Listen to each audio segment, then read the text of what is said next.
Hey everybody, happy January. Just such a beautiful day out on a Sunday in January. I thought I'd do these videos from out here. Today I wanted to talk about about flow. I mentioned it earlier. I want to talk a little bit more about that. There's a really brilliant man who wrote a book called Flow, Mihai Csikszentmihalyi. I hope I didn't butcher his name, but he wrote a really great book. I read it a long time ago. It's pretty big. It's about 400, 500 pages, but he also did a few TED Talks, so worth checking out. But he talked about, I mentioned one of the benefits of doing creativity or being creative is this idea of being in this kind of moment where everything kind of, time kind of stands still and you kind of feel like you're totally focused and you're totally alive and present. So Mihai took a cognitive approach and looked at that scientifically to see what was happening, and it's pretty fascinating. One thing Mihai found out was he basically said that the conscious brain, the linear processing part of our brain, a lot of people attribute that to the left side of the brain, basically processes at 110 bits per second. And what that means is that it can handle so much information at any given point in time in a linear fashion. So what he found out was, like, for example, 110 bits per second is pretty fast, and we can handle listening to a person in a conversation at about 60 bits per second. And that's kind of why we can't hear two people at the same time, because that's 120 bits per second. It's just a little bit past our threshold, so we can try to handle it, but we can't quite get there.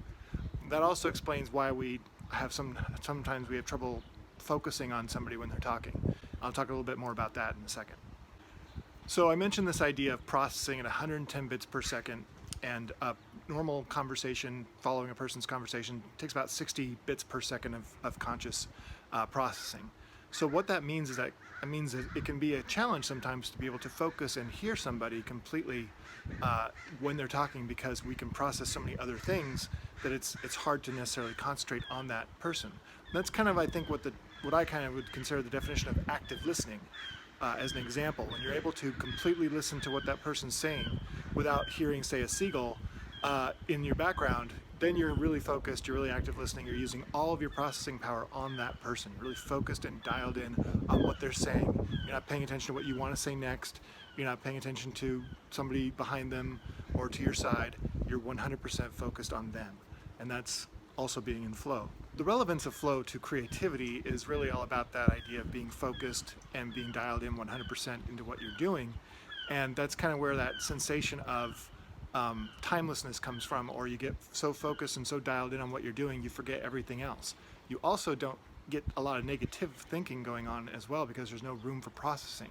So it's one of the reasons why I think creativity and getting in the flow, or what athletes call in the zone, is really all about, where your conscious ego separates.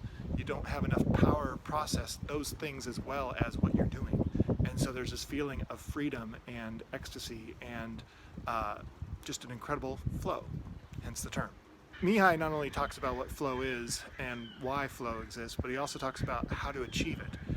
And he talks about kind of striking a balance between things that are too easy or things that are too difficult, and kind of finding that sweet spot where you are capable of handling a challenge that is, you're able to do it, but it's a challenge. It's gonna push you to use all of your processing power. It's not gonna leverage any shortcuts or anything that's already in your brain that kind of changes your ability to, or your need to use all your processing power. A lot of times we can detect patterns and we can kind of check out, and but when we're actually really 100% focused and using all of our processing power, we're in that zone.